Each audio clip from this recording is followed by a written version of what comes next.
Sometimes, as I have said before, you may get the truth from an unexpected source.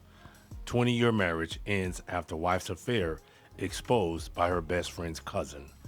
The truth arrived with a knock at my door, a knock that would end my 20-year marriage.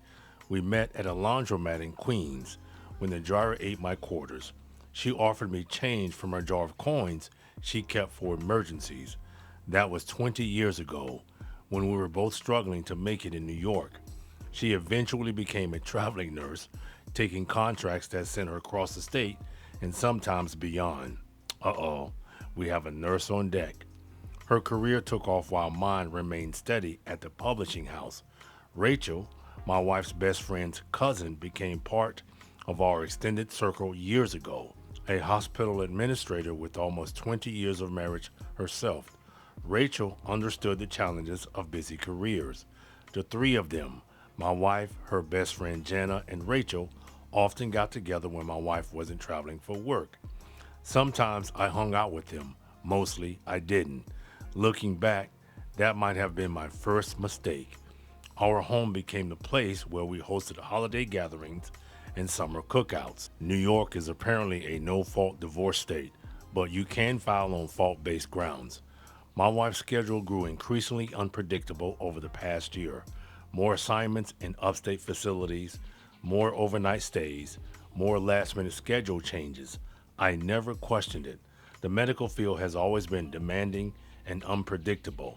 The distance grew so gradually I barely noticed until Rachel showed up unannounced on a morning my wife was supposedly working a double shift in Albany.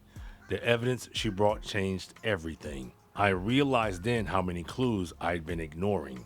The late nights, the missed calls, the sudden work emergencies that pulled her away from home. All the puzzle pieces were finally forming a picture I couldn't unsee. 6 months of betrayal against 20 years of marriage. The math didn't add up, but the truth rarely does. Looking back, the warning signs started about 8 months ago. My wife brought home a new suitcase for her traveling assignments. The suitcase always remained locked, even at home. I accepted her explanation about hospital regulations without question. Her phone habits changed around the same time. Not the obvious things like hiding her screen or changing passwords, something more subtle. The notifications were always cleared. No message previews, no app alerts, nothing. As if the digital trail was being carefully maintained. I have said this before. People who cheat won't show major red flags right away. They tend to creep up and bite you in the ass. Rachel's behavior around me shifted too. Conversations became awkward whenever my wife's work schedule came up. Small talk felt forced, especially when Jana was around. The three women had been close for years. The joke doesn't seem funny anymore. 3 months ago, my wife missed our anniversary dinner. An emergency at the hospital in Syracuse required immediate staffing. I sent flowers to the nurse's station. The head nurse thanked me, mentioned how thoughtful it was, also mentioned my wife wasn't on their roster that weekend. When confronted, my wife explained it was a last-minute transfer to Albany instead. The flowers were delivered to the wrong hospital. A simple miscommunication. I wanted to believe her. The credit card statement showed a hotel charge in neither Syracuse nor Albany, but in Ithaca. My wife explained it as conference accommodations. The hospital covered the registration, but not the room. The pieces didn't fit, but I forced them together anyway. 20 years of marriage earned her the benefit of doubt. Then came the weekend Rachel's husband was out of town for a work event. The three women planned a gathering at Jana's place. I dropped off some dessert Jana had left at our house a few days before. Only Jana was home. She looked confused when I mentioned their plans. Apparently, their get-together was scheduled for the following weekend. My wife had left hours earlier with an overnight bag. On my drive home, I spotted Rachel at a gas station, alone. Her expression when she saw me told me everything I needed to know. Something wasn't right. That night, I called every hospital within 2 hours of our home. My wife wasn't working at any of them. When she returned the next morning, her scrubs looked fresh out of the package. Not worn, not wrinkled. The evidence was mounting, but I still needed proof beyond suspicion. I considered following her, checking her phone, all the cliche moves of the suspicious spouse. Instead, I watched and waited. Rachel started avoiding our house entirely. Janet came by less frequently, too. Something had fractured in their friendship. The morning before everything changed, I overheard Rachel on the phone on our back deck. The conversation seemed heated, though I couldn't make out the words. The next morning, my wife left for another 3-day assignment in Rochester, and Rachel appeared at my door, evidence in hand. The evidence Rachel brought was digital. Screenshots from her husband's work email. Her husband, a regional hotel chain manager, had access to guest records. After spotting my wife with another man, Rachel asked him to check recent bookings, not medical conferences, not nursing assignments, just weekend getaways at lakeside resorts in the Finger Lakes region, always booked for 2 people. After seeing my wife at the restaurant in Ithaca, Rachel became suspicious. She noticed a man wore a hospital ID badge. When her husband checked the hotel records, he confirmed my wife had been staying at the same hotel as a doctor from Buffalo. Through a mutual connection at the hospital administration office, Rachel learned his name and position. The timeline matched perfectly with when my wife started taking more assignments in Western New York. Rachel explained how she discovered the affair. Her sister lives in Ithaca, and Rachel had been visiting her that weekend. By pure coincidence, she spotted my wife at a restaurant with a strange man. Rachel said they were really cozy with each other. This happened the same weekend as our missed anniversary. Jana knew too. That explained the tension between them. Jana wanted to protect my wife. Rachel wanted to protect me. My hands felt numb as I spread the evidence across our kitchen table. 20 years reduced to hotel folios and grainy photos. There was more. When I called Jana asking about my wife's whereabouts that night, Jana's story didn't match what I already knew. The inconsistencies in their alibis became obvious. Jana claimed my wife was covering an emergency shift, while the hotel record showed she was checked in with the doctor. The betrayal was exponential. Not just my wife, but her best friend actively helping conceal the affair. I asked Rachel why she decided to show me this evidence. Her expression softened as she explained that her husband had cheated before they got married. She forgave him because no one showed her the evidence. Years later, she discovered it had happened multiple times. Everyone deserves the truth, especially after 20 years. I gathered the papers into a neat stack. Rachel asked what I planned to do. The question seemed to come from miles away. I needed time to think, but deep down, I already knew.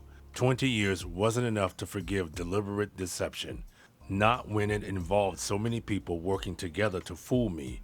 Rachel left after making sure I was okay to be alone. How many other lies had I missed?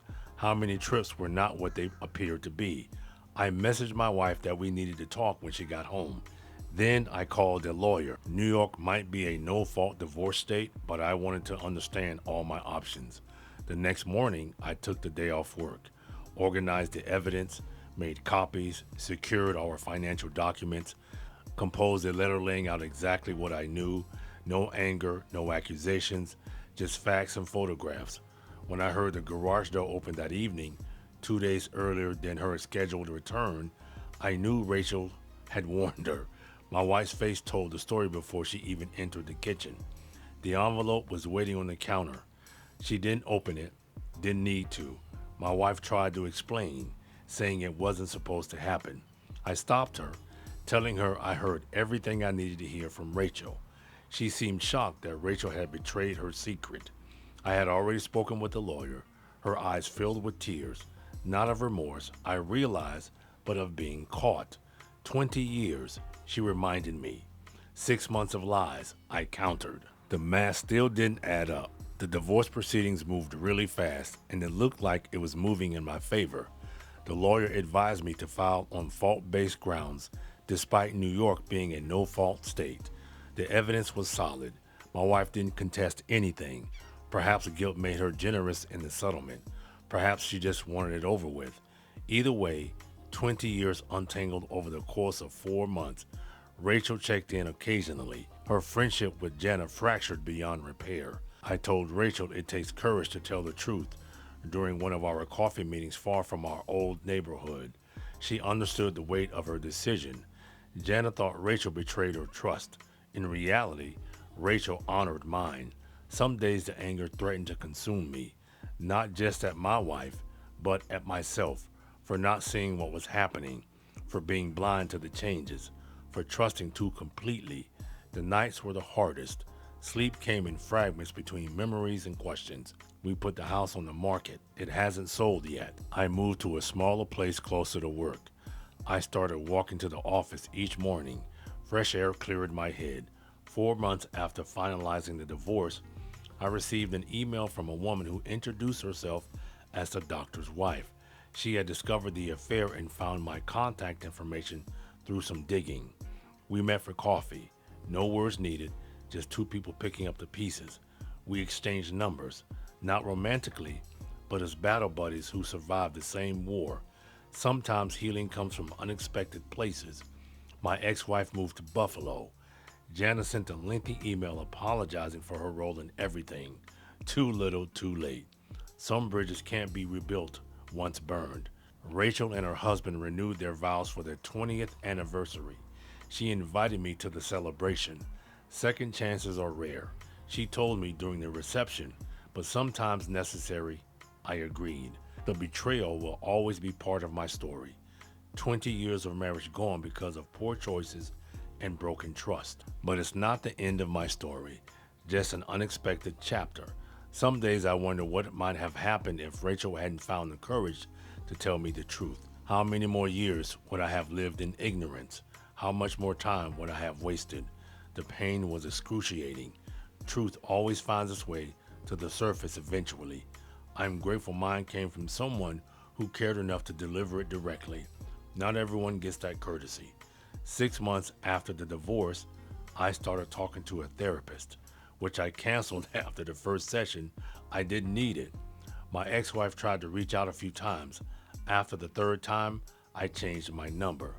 I started traveling on weekends, rediscovered parts of myself that had gone dormant during my marriage.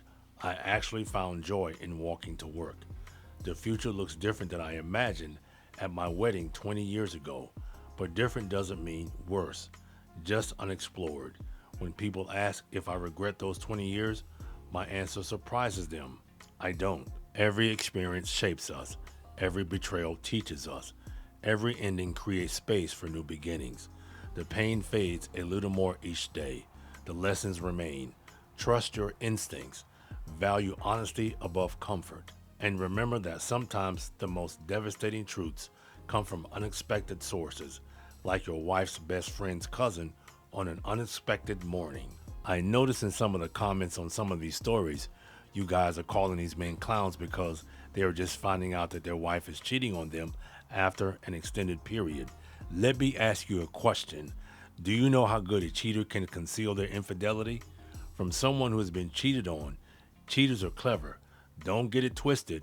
In most cases, they cover their tracks, and sometimes the betrayed spouse has to spend money to catch them, or something happens by chance, they get caught. Case in point, a judge was married for 51 years, and all three of his kids are not his. He found out through a DNA test because of a medical procedure. But in this story, and including the last one, both men filed for divorce and didn't give their wives second chances. In my opinion, those men were not clowns. They did not stick around for more pain. They got out.